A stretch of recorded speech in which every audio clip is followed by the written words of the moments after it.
it, isn't there an argument to be made that this is what Trump is doing now, or you're seeing some things that are very different to what other presidents have done in terms of twisting the truth or saying statements that fit a certain narrative?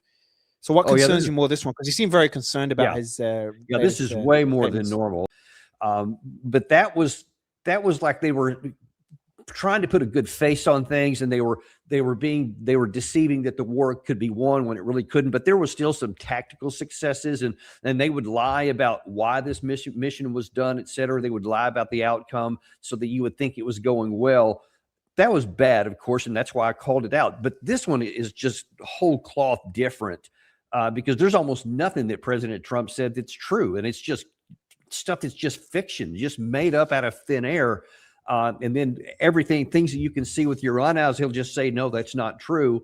And the Iranians have done this, they have said this, then they have said the exact opposite. For example, for example, they continue to say over and over, we tried negotiations, we tried diplomacy, and they just wouldn't do it. And they were 2 weeks from a nuclear weapon.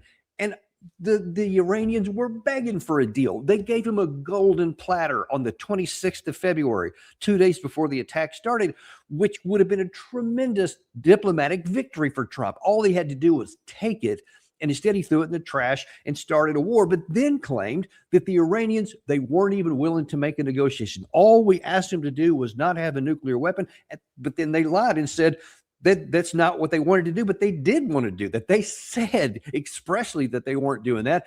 And then this idea that telling the American people that we had to do this because they were 2 weeks away from a nuclear bomb, when our own intelligence said that their facilities were obliterated last year, they've made no effort to restart them again, and they've made no decision to get rid of that fatwa that the former Supreme Leader had.